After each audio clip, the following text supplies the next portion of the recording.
Well, hello. We're back for another conversation about evolution and the scientific method, metaphysics, and several other topics.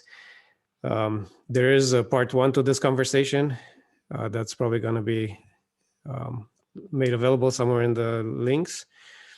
Now, we're missing one of our participants, or not sure if he's going to join us later or not. We're still open to that possibility, but we decided to go ahead and get started. So I'm Pastor Mike, and this is Dan. Anyway, say hello, Dan. Hey, I think we introduced ourselves a bit last week, so we probably don't need to do that again. Any thoughts? Have you had a chance to go over the video from last week, or do you remember anything that you wanted to say, like when we closed off, or any thoughts before we start on the next session? I enjoyed talking to you, and it was a fun conversation. I remember it fairly well. So. Okay, good. So, all right. So, I mean, I have some next steps. I guess I want to take, but I don't know if you had anything else, any other direction you wanted to take things. I think I'm good. Yeah, I'm Okay. here for whatever comes. Okay, so I guess my kind of assessment of where the conversation was at last week is that we were working with at least three different metaphysical constructs. So basically, the way I looked at it was that, if we were sitting here with a scientist that was essentially atheist or naturalist, or however we want to call him, and if he was kind of give us his perspective, he would have a certain metaphysic or a certain perspective of reality just coming from that naturalistic view of things. And I felt like I had a different metaphysic that, and it's not necessarily that that's my personal metaphysics, but it's a metaphysics I'm working with when I deal with the science related issues. And then I felt that you guys were kind of presenting a third option. And I think the key for continuing the conversation is figuring out a way to bridge the three metaphysics, so at least we understand each other. Because if we don't find a way to communicate across paradigms, we're kind of talking past each other, or we're missing elements in the conversation somehow. So, to use kind of like an analogy to illustrate them, basically, the metaphysics that I was working with is a very simple picture of, like, essentially of the the relationship between God and the world is similar to the relationship between a human being and an object that they're building. So, for example, say an engineer is building a car, building a brand new automobile that runs on water or runs on something else, and they're just sitting there designing it and then building it and making it work. Now, an atheist working with the naturalistic metaphysic would have a very similar view of the car that I have. In other words, it's this mechanical device. It works logically following certain laws, but it doesn't have the designer, it doesn't have the engineer. It essentially developed on its own somehow by various random processes. Now, you guys, however, I don't know what would be a good analogy to use with this, but it almost seems like you guys added another layer to it. Yeah, I think that's insightful. So here's the terminology I might use. I might say, so there's the naturalist view, right? Which is that there's just all that there is material, or creation, whatever that means. Yours is arguably deist, and I think you use that language some, right? And so exactly. Sort of a deist view. God sets it in motion, and then there it goes. And then the view we were articulating, I think, can fairly be called classical theist. Yeah. That this is in fact sort of the Christian synthesis that arises in the first several centuries of the church, bridging and synthesizing Christian thought and Christian understanding of God with classical Greek ideas. Yeah. Right? Yeah. So, I mean, just for our listeners to understand the difference in metaphysics, it's essentially that there's another layer beneath all the stuff that's happening. So maybe one way to imagine it is that instead of the engineer designing the car directly, Maybe the car is being designed within a computer environment.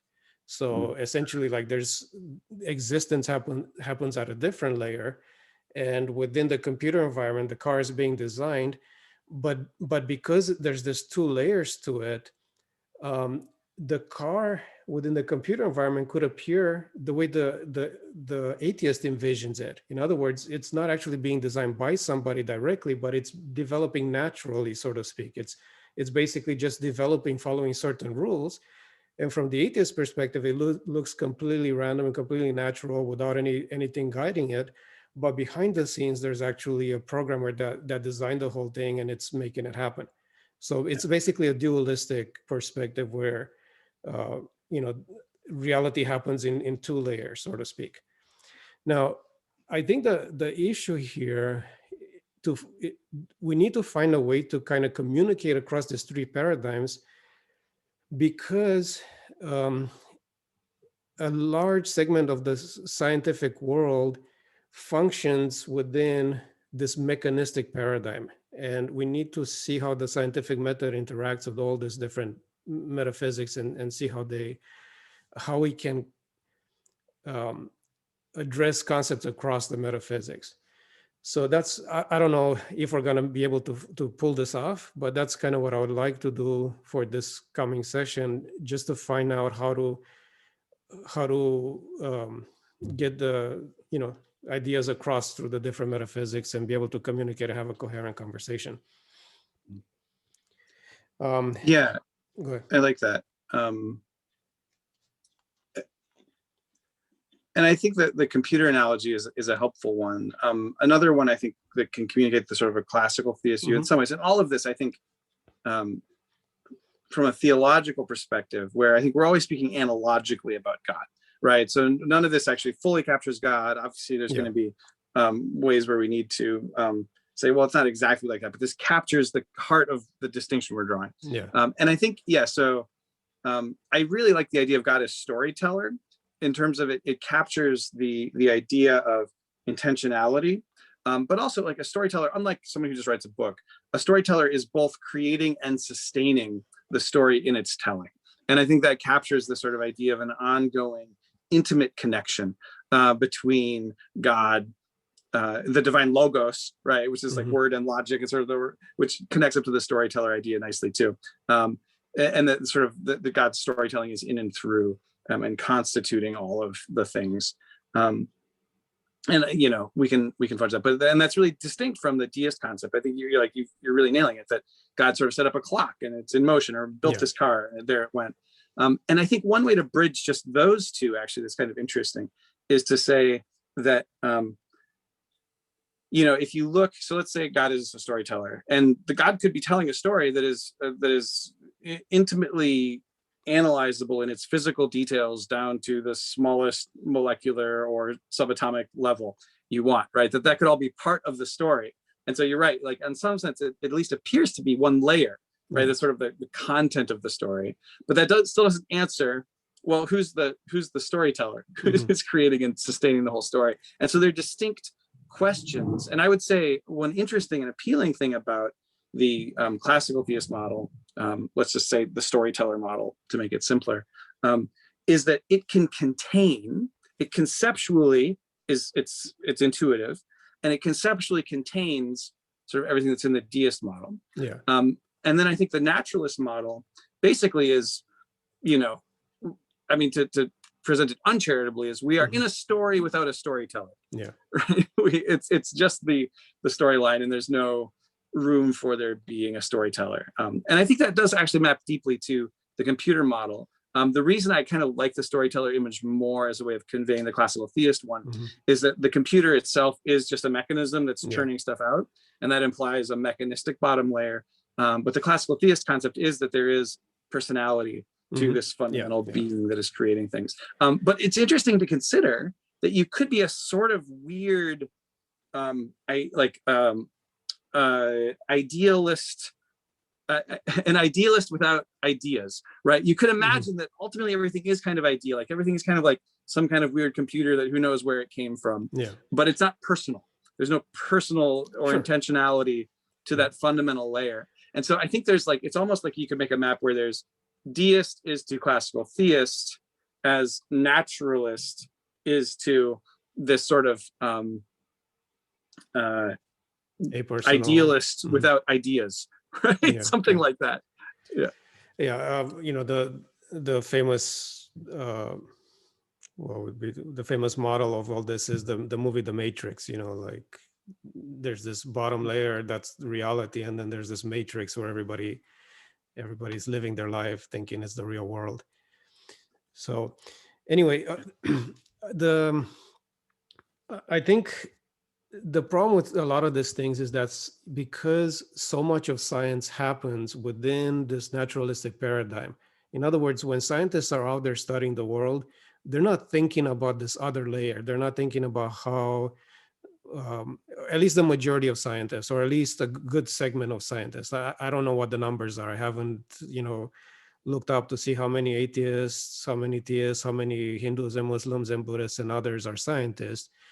But when the majority of people, when they're going about the science, they're following a sort of mechanistic process. They're looking at the natural world, the physical world, and they're seeing a problem, and they're coming up with hypotheses, and their hypotheses are always naturalistic. They're always something that has to do with the physical interactions, and they're making prediction and then testing those predictions. So the majority of science happens within this context. But as Christians, a lot of times we come at things from the classical theist perspective. And I think the classical theist perspective doesn't allow us to really evaluate the limitations of the scientific method, to see how far we can stretch it. So that's why a lot of times I say, okay, we need to kind of step into a deistic paradigm just to think about science properly. But anyway, right now, what I would like to do is to see if there's a way for us to communicate across paradigms. So I don't know, maybe I need to ask you some questions, like from within your perspective, the way you view the universe. When you think of reality as the atheist sees it, right? So basically, there was a Big Bang. There was something before the Big Bang, maybe not, but the whole thing was just a series of natural processes. Do you view reality in that same way? In other words, do you think that the history of the universe is fairly similar to how the naturalist sees the history of the universe, except that there's this other layer beneath it that is God? Or do you think that maybe some of the things that naturalists believe happened didn't actually happen? Or what's your view of the overall history of the universe? Yeah, so from one perspective, this might be a nice way of getting at some of that. Okay. So sometimes it's intuitive, and sometimes some arguments for God will say, well, what was before the Big Bang? Whatever was before the Big Bang was God. And there's something to that. That's an interesting sort of thought exercise, that there is some kind of an infinite regress that opens up in terms of how we think about time. And maybe our concepts of time just break down. I mean, even from the physics we know that our intuitive concepts of time don't serve us very well. Right, we can analytically grasp things that are extremely unintuitive to us about general relativity and things like that. And so I'm inclined to say, well, at some point our concepts of time break down as we have them right now, our intuitive concepts, and that's par for the course, right? Why I don't know why we would think our intuitions about time necessarily tell us everything, but I would also say that the classical theist argument or perception of things isn't really about God necessarily being before that in the timeline on this timeline. Yeah. It's more that God is underneath it the whole time, including that, right? Like what's underneath that whole order. And that's... let me throw in something in there, because I was just listening to somebody kind of address this topic with an analogy. So they said, like, imagine a two-dimensional world where people are interacting in two-dimensional space, and you're a three-dimensional person interacting within this two-dimensional frame. Now, if this two-dimensional individual is moving along a timeline, you as a three-dimensional individual could simultaneously all those different time points at the same time, so to speak. So essentially it was an argument for God as timeless. or eternal. Yeah, that's a timeless version of. No, I think that's related, right? We're sort of getting at this idea of God being outside of time, and it doesn't have to necessarily be a super mystical concept. I mean, if I'm holding a book, in a certain sense, I relate to the entirety of what's in that book from outside of it, right? So it's not a super difficult concept to get your head around. And another way to put it too is like, well, it could be that the story of the universe we're in, that God is telling, is there's the Big Bang, and before the Big Bang, there was a giant ocean that was a rabbit that sneezed and made the Big Bang, right? So is that therefore God? No, God is the one who told the story that started with the ocean rabbit sneezing, right? I don't think that's what it was, but like it illustrates the point, right? And it's like, well, what was before that? Well, from the standpoint of sort of a classical theist or a storyteller God, it's like, well, what was before that was God, but not in a sense of just the timeline, right? That God is before it in terms of logical and metaphysical priority. And so, and this actually has, I think, really interesting and serious implications for the questions you're asking. And I think to a really great extent, here's what I think in a nutshell has happened with the extent to which a lot of scientists are naturalists. I think it's just fashion. I think they're specialized, and it's actually fashion in a predictable way. I run a fabric shop, right? So I don't actually want to denigrate something by calling it fashion, right? But I think it's really like fashion, and fashion speaks. It communicates something. It says something about who we are and where we are and how we think about ourselves. And I think what happened in a nutshell is that this certain sort of methodological tendencies, a sort of methodological naturalism, where you're just trying to look for identifiable. We talked about this last time, right? It was sort of this public identifiable information. Which doesn't actually have anything to do with metaphysical naturalism, right? But the methodological habits rhyme with this metaphysical posture, right? And there's a really great book from Daniel Kahneman called Thinking Fast and Slow, where they talk about a lot of cognitive biases. And I think what's actually operating there in terms of the popularity of the naturalist metaphysics among some groups of scientists, and so I've seen some of the stats on it, and they are overrepresented in other sciences, especially like medical sciences. They're they're less influential. But I think that it's because these things sort of rhymed and seemed to fit, and because of this cognitive bias called "what you see is all there is." Right? It's a sort of a focusing illusion. We focus our attention on this all the time, and it's just really normal for people to think that whatever we're really focused on is the whole thing, because our brains naturally just eliminate the rest of the field as extraneous because it's extraneous to our work. And so I think that goes a long way towards explaining why metaphysical naturalism is popular among scientists, because it sort of rhymes with a lot of their day-to-day practice. But if you were to talk to them, and I do talk to a fair number of scientists, and I have a fair number of scientist friends who are Christians, they stop and they say, well, but actually, right, this metaphysics doesn't follow from our work in any way. It's not required for our work in any way. And I would argue, and anyone who's watching can watch the previous one to see more in depth, I'd argue that we can actually have a superior account of science and what scientists are doing. And it's actually superior for the training of scientists, for scientists understanding their own work.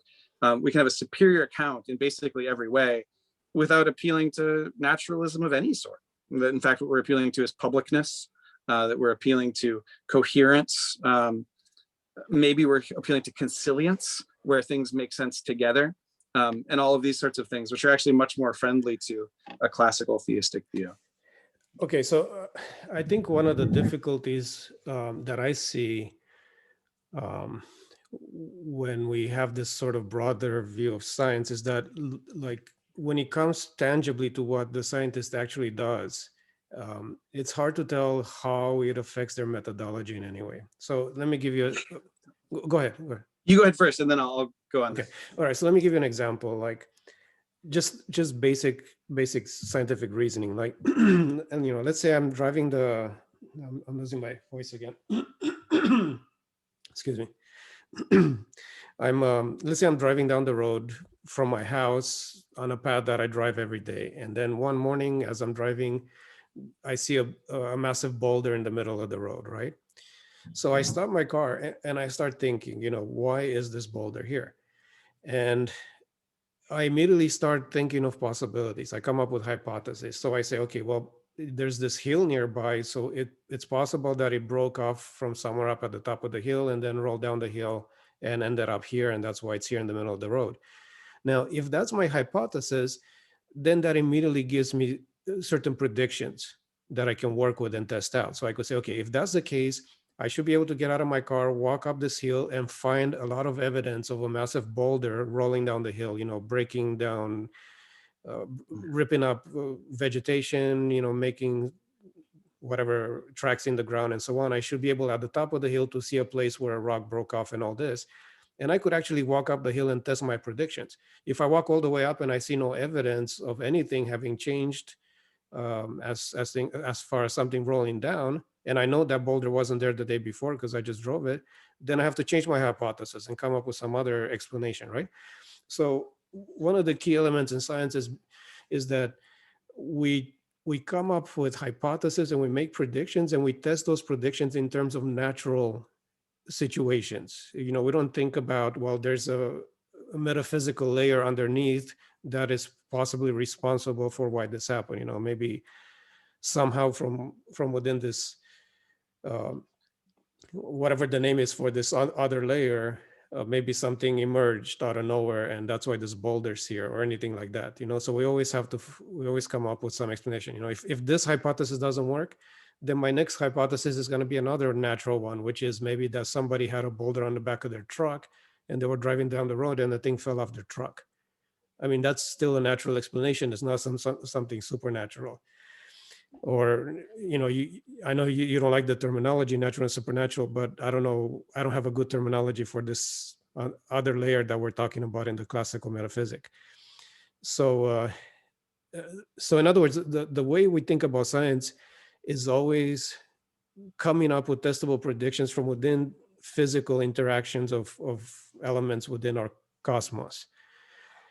And the question, of course, is if we do allow for the existence of a God, for the existence of something greater to reality, science doesn't seem to have a place to insert that into the picture. There's always this sort of cause and effect relationship in everything that we do and test in science. So, yeah, is it okay if I play with your boulder analogy a little bit? Sure. So it's a good one, and it's nice to have a sort of simple example where we can think about it. So I think, so I would say, as you go and you realize that the evidence that can be observed, because everything you're describing involves observation, right? You go and you observe. The observable and the publicly observable evidence isn't coherently connected to your first theory, right? Yeah. This theory that it rolled down would seem to entail that it did some kind of damage on the way down. Now, maybe your theory's wrong. Maybe it could have bounced and done one giant bounce down or something, right? Sure. So maybe there's something wrong with your theory, but a normal process of a boulder rolling down a mountain, sort of a normal theory of how that happens, and the observable evidence don't fit. Therefore, you reject it. Now, is this explanation natural? Is it supernatural? What is that? So let's go back to the storyteller metaphor. Let's just say, for the sake of argument, you're inside of a story.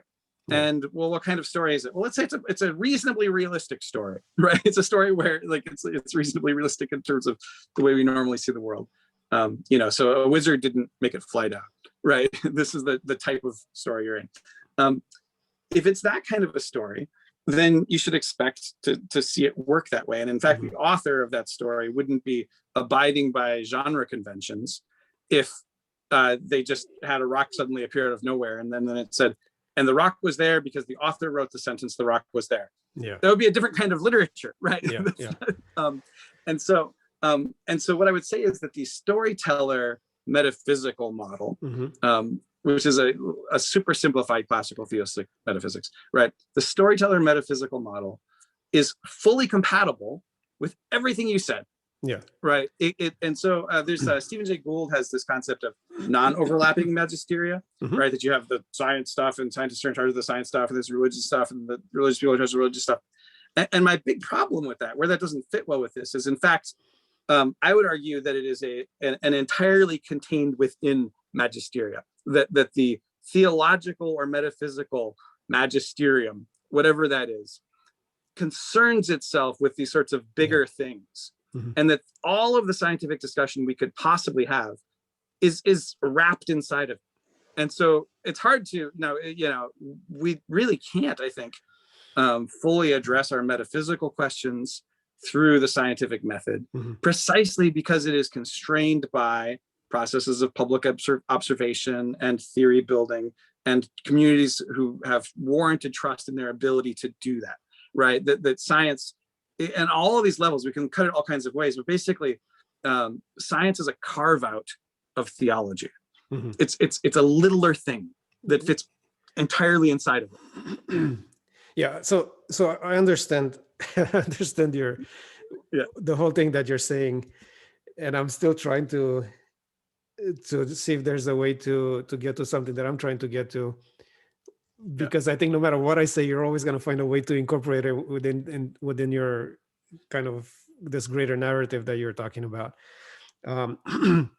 But okay, so let's try this. So within the physical world, there's some things that work and some things that just don't work because of the limitations of physical law. So I don't know if I can come up with an example or not, but for example, one of the in the things I said previously with the boulder, I was able to eliminate a hypothesis because I expected that if that hypothesis was correct, my predictions would come true. But if we look at the entirety of existence, everything that if we at least from the naturalist perspective, the naturalist has an or at least hopes to eventually discover an explanation for the entire thing from beginning to end. Now, to the point where like you could say, well, sure, but yeah, you can explain all this stuff, but at some point God was behind it, or at some point there was this story underneath it. But the naturalists will say, we don't need that story. We could explain the whole thing without any other external factor. So what I'm trying to understand, at least for now, is if you feel that there's some point in the naturalist paradigm where the thing breaks down and you definitely need some kind of higher power involved, or else it wouldn't work. Or do you think the whole thing would work from beginning to end, and maybe in 1,000 years from now, the naturalist will be able to have a complete picture of everything that exists and a complete explanation of everything and solve every scientific dilemma, and then you're still going to come around and say, yes, but this is contained within this greater story, this greater narrative, and God is behind the whole thing as it is, because he wanted the whole story to be self-contained. So I don't know if you understand my question. It's getting complicated totally. at this point. Yeah. And in a sense, this could be taken as an apologetics question, right? So, well, cool, you say that, and then a naturalist says, well, I don't need that. Yeah. Right. But it could also be taken as in a less apologetic mode, where it's like about sort of trying to argue them, and more about like, well, yeah, what does one truly say about that in terms of ontology, right? What in terms of epistemology, in terms of metaphysics, what does one say about that? And I'll take it. I'm going to try to take it in the second sense. Yeah. But actually, that second sense has a bunch of different takes on it.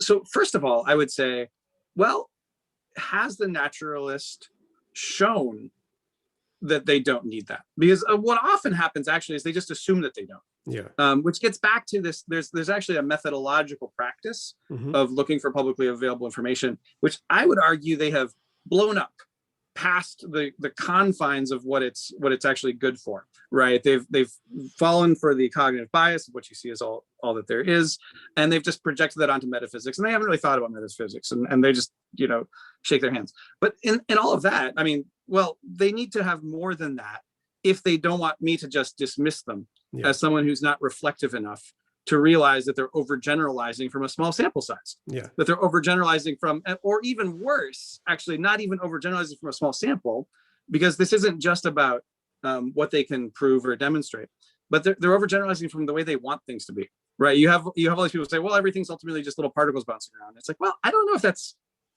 not what that doesn't actually seem to fit very well with what we're learning in terms of quantum physics and things like that. And we were talking a little bit beforehand about John Conway's free will lectures, which I'm not equipped to evaluate in terms of their mathematical content or in terms of their quantum physics content. But he is, a highly regarded mathematician working with a highly regarded quantum physicist, and arguing essentially that the naturalist order is not materially deterministic.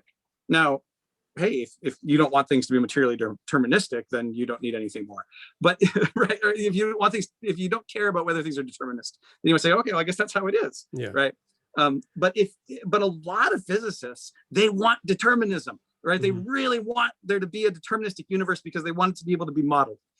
And a funny thing, this is kind of funny, but it's also very serious. A funny thing you could say then is, well, if Conway is right, then if you really, really want a deterministic universe, I don't really want one, but if you really, really want a deterministic universe, then you need something higher than a physical level of order to say that it's deterministic, right? Because we could still live in a divinely deterministic universe, arguably, even if it's not physically determinist. So I think, but I think underneath that, the sort of bigger point or the underlying point of that whole discussion is, I don't think you need any metaphysics at all to do science. In a certain sense, right? All you need to do is say, well, I have an internally coherent model here. I have some publicly available observations, and we have a community that's actually sort of building warranted trust around increasing observations around that. And it could be that underneath that, there's nothing. It could be that underneath that, there is a storyteller God. It could be that underneath that, there is a deistic God who set everything in motion like clockwork, and now it's all just running as it goes. It could be that there's all kinds of things underneath that, and it just doesn't have anything to do with that. Right. And another way I would put this is that that a scientist like that, sometimes they act like they are post-metaphysical, that they have resolved metaphysics, because I've discovered that when I drop a pen, it falls at this rate. Therefore, we are done with metaphysics.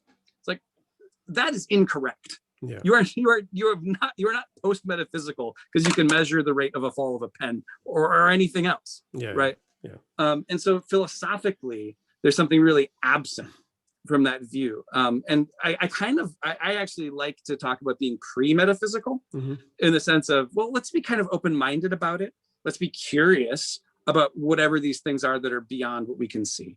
And I do think that that's a powerful answer, actually, to the metaphysical naturalist who thinks that science disproves whatever or makes everything extraneous. It's like, it doesn't. And in fact, I think to a first approximation, all of these metaphysical approaches, whether it's naturalism or deism or classical theism, have actually a very loose relationship to the practice of science. Personally, I think another thing that a naturalist or a scientist might want is a philosophy that deeply undergirds and encourages science. And I would say that classical theism does more of that than metaphysical naturalism does, right? So that might be something more that they want that classical theism can give them. Yeah, so I think at least some, I posted this video, the previous video, in a group that had quite a few atheists, and they weren't happy because we were starting with the assumption that there is a God instead of proving that there is a God, which anyway, that's a whole other discussion. But I kind of lost my train of thought with that. I'm just going to jump to something else. So I guess for me, the question here is, like I said, in your perspective, I could see how your perspective, this is what I was getting at, that like, at least for the more informed scientists, even if they're coming from an atheist perspective, they can appreciate other scientists who are Christian as long as their metaphysics jives well with the scientific perspective or jives well with the naturalist metaphysic, where they could work together. Because you believe there's this other layer, I believe there isn't another layer, but we can still do our science and move on and not get hung up over it or whatever. So I can appreciate that. I guess the question is, within your particular metaphysic, I still don't know if, in your view, like, okay, so let me back up a little bit. You mentioned how within the naturalist perspective, they don't have a big enough sample size, which is correct at this point in time. But it's possible that, say, 1,000 years from now or wherever, and assuming science keeps advancing at an amazing rate, maybe they'll be able to come up with natural explanations for everything. And at that point in time, you could say, hey, they've studied the entire universe, they studied all there is, and they found a way to explain everything completely naturally without it relying on any external elements. Would you at that point say, well, it doesn't matter because my metaphysic can incorporate that as well, and just, there's this creator behind it all, and the creator wrote a story that is logical from beginning to end, to the point where you could almost write him out of the picture? Or would you think that that's not going to happen? Do you think that at some point, if scientists keep studying the universe, there's going to be a point in time where they're going to hit a wall and realize, hey, we cannot explain all this stuff? Yeah. So first, I want to address something you mentioned. You shared this with a group of atheists, and they were unhappy because they thought that we were assuming that there is a God. Yeah. And I just want to clarify, that's actually not what I'm doing in this discussion. Yeah. Right. What I'm doing is comparable in a broad sense to what any scientist does when they lay out a variety of theories. Mm-hmm. We're just analyzing metaphysically a variety of possible metaphysical theories, exactly, and how they relate to observable evidence. Yeah. The problem with the atheists is an epistemological problem that in fact, one of the people I talked to was actually willing to come on into this conversation with us. And I wouldn't mind bringing him if you're okay with it, and if Dave is okay with it. I love that. Yeah. I think he would take us on a bit of a detour, because we're going to have to discuss epistemology first. And there's some issues there, because from their perspective, they're arguing, listen, we don't even need to consider other metaphysical hypotheses until you bring evidence for them. And until you can provide overwhelming evidence that these hypotheses are worth considering, we just need to stick to the naturalistic hypothesis because that's the one we know works, or whatever. So anyway, there's an epistemic issue there that's going to take us kind of on a fairly major detour if we go there. But sorry to interrupt. Go ahead. That's great. No, it's so now to come back to your question. So, okay, cool. So let's imagine, and I think you actually touched on it already, right? Mm-hmm. Let me just layer in what you're actually saying here to this, because I think it directly relates. So what we need here is a theory and a question of what evidence comports with that theory. Yeah. Right. So, and the storyteller God illustration that you touched on perfectly is like, okay, cool. Imagine a world where people have understood and can explain every observable phenomenon using concrete observable models, and that the scientific method has not only been enormously successful, but is in fact, like, they can understand literally everything that can possibly be observed with it. Yeah. Is that evidence for hypothesis A, metaphysical naturalism, hypothesis B, deism, hypothesis C, classical theism, which we're glossing simply as a sort of storyteller God?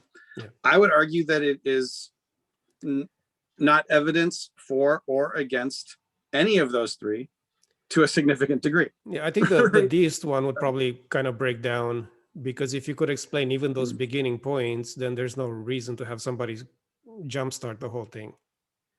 But the other two metaphysics essentially both work. Oh, that could be that's an interesting point. Yeah, like if in terms of if our deist model implies that it's just what was before the Big Bang temporally, and let's say that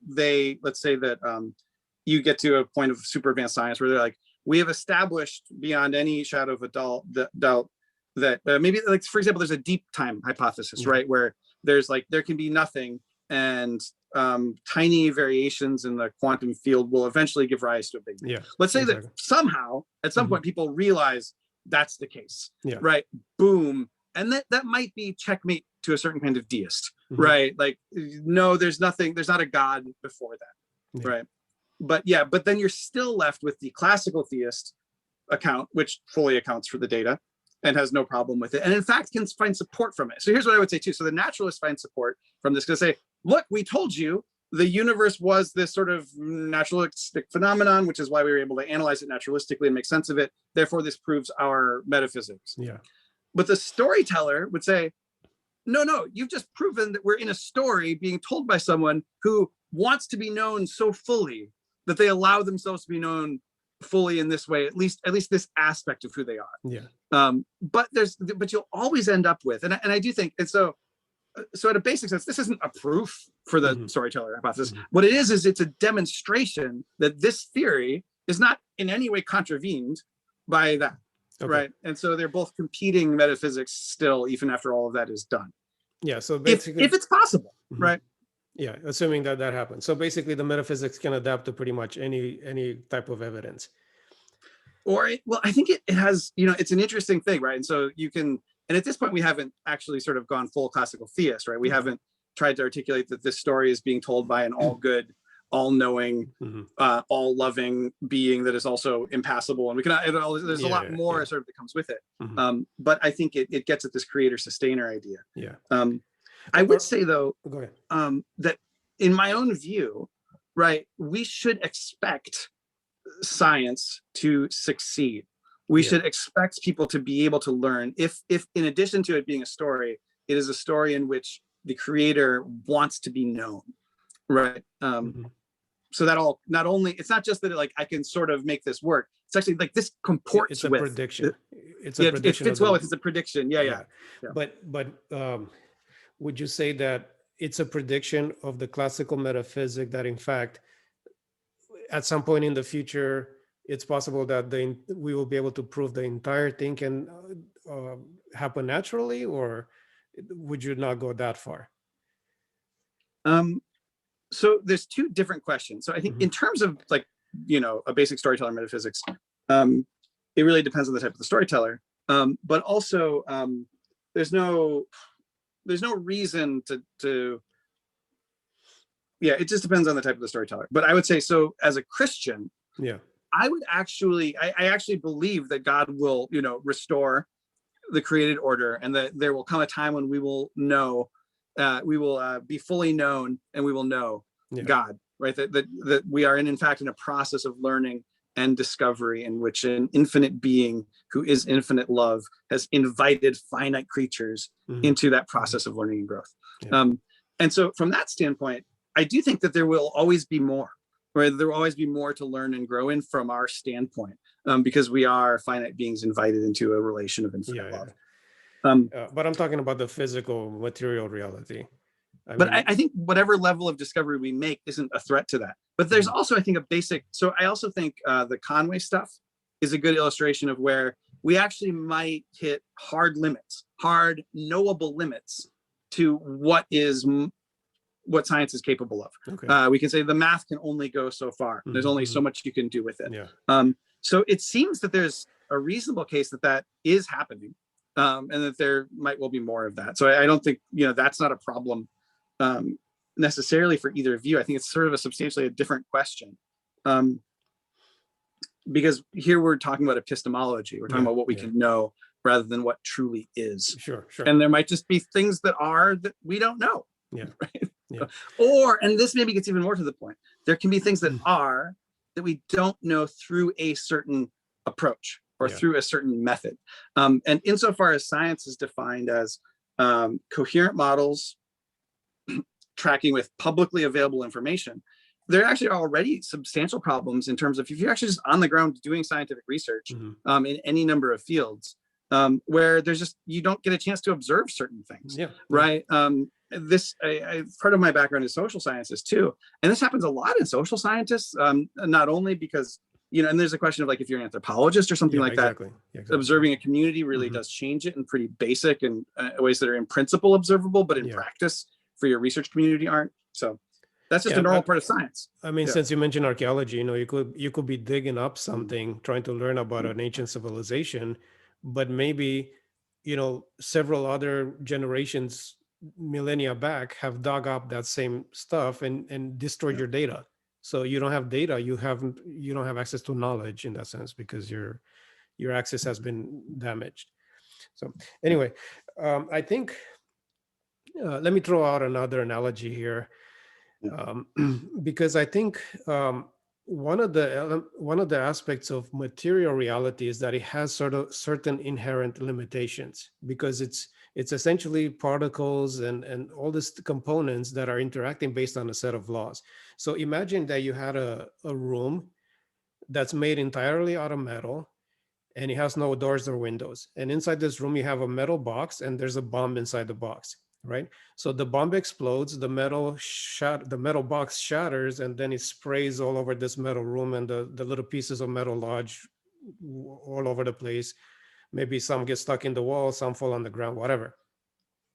Now, if you were to come into this room later and observe, there's all kinds of different configurations within as to where the different pieces of metal from the box have landed and where they are stuck in the wall or whatever. But there's certain configurations that are essentially impossible to be the result of that particular scenario. In other words, like for example, you would never have the entire box shatter and then all the pieces kind of go in a circle and come around and land in one single place, just because of the physics of the situation. So within our material universe, there's certain rules in place, certain laws based on how things interact. And there's certain versions of the universe that could never fully develop on their own, even if some versions of the universe could, the way scientists believe it happened. I don't know, that's a super complex illustration, so I don't know if it's making sense still, but what I'm saying is that by the very nature of material reality, we don't know ahead of time for a fact that the universe could have developed on its own. Maybe some universes could have, and other versions of the universe would just never develop on their own, and they would need somebody to kind of jump in within a certain natural process and tweak things along to get to where they are today. So are you getting towards like a cosmological fine-tuning argument here? Are you sort of you're making me think of that as maybe not. I'm just saying that essentially the naturalist paradigm works with this assumption that if we work our way backwards and we study the universe, eventually we're going to find some kind of cause and effect answer for everything that has taken place from beginning to end. And then what you're saying is that if such a thing happens, your metaphysics can accommodate that. It could incorporate it and subsume it and say, hey, this is perfectly lined up with my metaphysic. Yeah. But the thing is, we don't know ahead of time that that's in fact how the universe happened. It could be that we live in a universe that it would have been impossible for it to develop naturally from one end to the other. Maybe it needed some kind of additional intervention. So like things are naturally unfolding to a certain stage. Then if they're left alone, they're not going to go in the direction we want them. So God would have to kind of step in and move things in another direction and then let it develop on its own for a while and all these things. So the problem is, as Christians, we don't actually know ahead of time how God went about the creative process. But science assumes a certain pathway because it has no choice, because it's going off of this naturalistic basis. So essentially, it always has to find some natural explanation for why things happen this way versus some other way. And you know, there has to be some random, something based on the laws of physics that explains why certain things ended up the way they did. And that's where the question is, how do we know that that's what God actually did? How do we know it actually happened this way ahead of time? Yeah, so go ahead. Yeah. There's a lot there. Is it okay if I respond to it, or do you want to keep? No, go ahead. I'll have something else afterwards, but go ahead and see what you have so far. So actually, I like to do things chiastically, right? So the most recent thing is you're talking about really something that gets to questions of determinism and free will and naturalism in that relationship. And then before that, you had an interesting example of a metal box exploding in a way that doesn't that is predicted to be impossible according to the laws of nature. Yeah. And I want to deal with that. So let's deal with the deterministic thing first. I would argue that first of all, science doesn't need determinism. Okay. Right. What it does though is it needs explicit models, which have a deterministic character. So this is where, again, where people take this sort of small sample size and they fall into this cognitive illusion, which actually just hurts them as scientists. Like, we don't even have to talk about metaphysics. Like, this actually constrains scientists, I think, sometimes in unhelpful ways, where they confuse the fact that they're making maybe a deterministic model with the fact that the cosmos must be deterministic. It might just be that we make deterministic models sometimes to capture the things that are deterministic or that seem relatively deterministic. Or that are predictable at some scale. I think we're using the term deterministic differently here, because for a scientist, determinism versus probabilism is not necessarily like in other words, they're not a scientist can accept probability just fine. They could work with probability just fine. So the universe could be probabilistic, and we could still have a sense of why things ended up a certain way. And it could still be that none of the available pathways work, or so to speak. So, there's multiple pathways, but none of them actually work. And there's a probability as to which pathway. I don't know if that makes sense, but yeah. anyway, I don't know if we're using determinism correctly, or we're both using it the same way. No, I think it's fair. And it's like underneath this is like there's intra-science debates and debates between disciplines. And there's certain people, I'm thinking about like Lakatos and Popper and some of the debates that developed around there. And there has been through a lot of the 20th century, there was through a lot of 20th century, it's a long time ago now, 20th century, but there was through a lot of the 20th century. I think a certain kind of physics envy, because towards the beginning of the century, there were just these enormous discoveries in physics. And so physicists sort of had this sort of outsized influence. And I think, there's the famous Einstein quote that God doesn't play dice. And there was a certain school of thought that was looking for deterministic models. And there's actually a certain philosophy, and there's a certain kind of metaphysical set of maybe commitments or biases behind that. But yeah, that like probabilistic deterministic is the probabilistic model, does it really reflect fundamental reality, or is it just something we do to help our model be better? And ultimately, though, science was advanced to a substantial degree by the people who weren't so metaphysically persnickety and who were like, I don't know, I'm just going to use this thing because it works, right? I'm going to use this probabilistic model because it works great, right? And so and actually, and this is all I think an argument for being, in a certain sense, pre-metaphysical, right? Not getting too hung up from science. If you just want to train scientists, don't train them to get too hung up on these things. And so, that's a good point. And I think the sort of determinism thing has taken another big hit from John Conway's free will lectures, which in a certain sense, though, are doing something different, right? So he's not arguing probabilistically, right? He's actually arguing, in a certain sense, deterministically about the capacities of quantum mechanics to actually ever be deterministic in any way, basically. And he argues that it's in fact formally impossible, right? And so that's not probabilistic. It's actually, it achieves something of this deterministic ideal, but shatters the deterministic objective, right? And so, but you were bringing up sort of free will and the sort of model of the universe. And I just think in a basic sense, it's all really passé, right? And really not even early 20th century passé, right? And that a lot of metaphysical naturalists seem to almost be acting as if that, that ideal, that Einsteinian ideal, is still like what defines science. And it doesn't even define physics, let alone, for example, I think Nate Silver's work on 538, where he does a lot of really good Bayesian quantitative analysis of polling data. I think Nate Silver really deserves the classification as what he's doing as science, even though it's very probabilistic, right? Until he came to his prediction about Trump.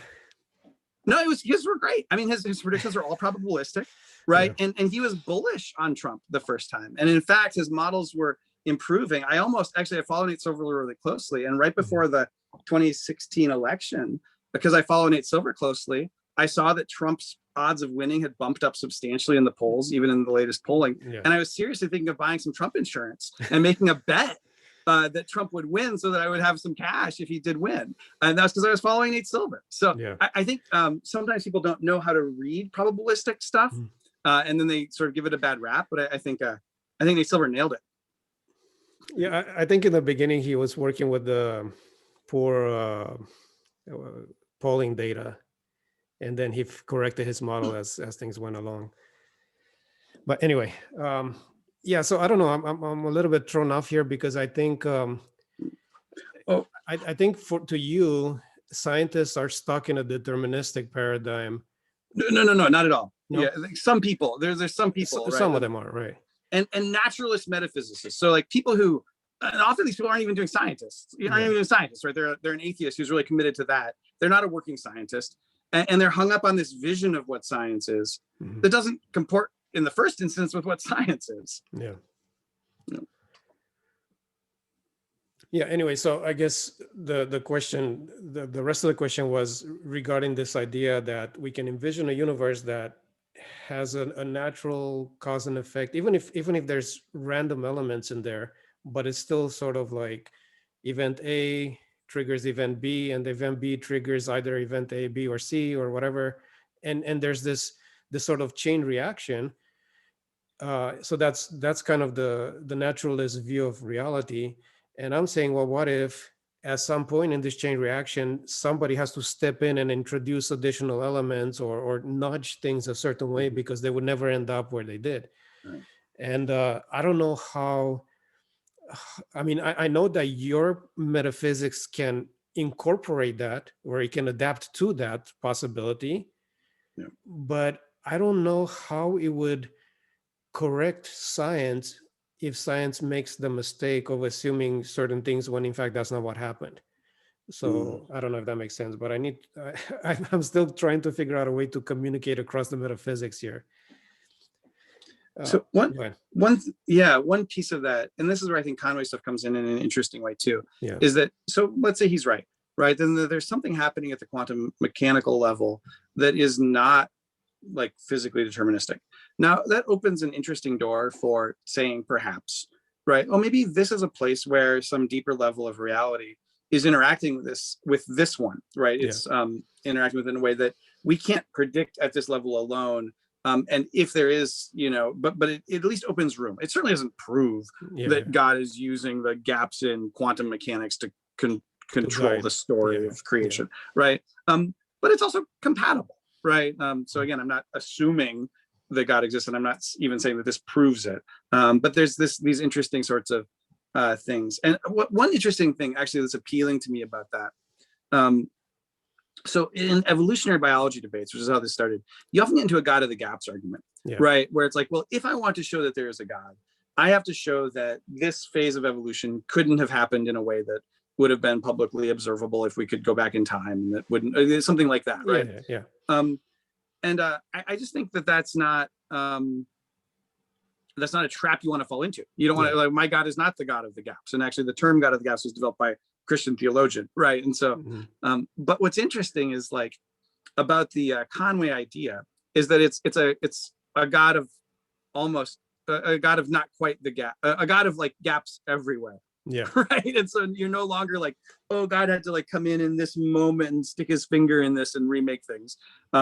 You're actually able to say, like, oh, here's something that pervades the created order, if we call it that, that where there might be room for some other level of agency. And that could also be, and this is why Conway called it the free will lectures, right? This is also maybe a place where human agency can enter in. And I think from a classical theist perspective, and even more specifically a Christian perspective, that feels really good, right? It doesn't prove or disprove anything, but it actually, the idea that there would be some overarching structure to the cosmos where God's will is routinely manifest in weird little ways, and that our own free will mirrors that in a much more limited way, that really rhymes with the concept of people as image bearers, carrying something of this divine spark in the created order. So and I think ultimately when we're doing metaphysics, right, we're actually, because it's easy to fit different things with different things, we have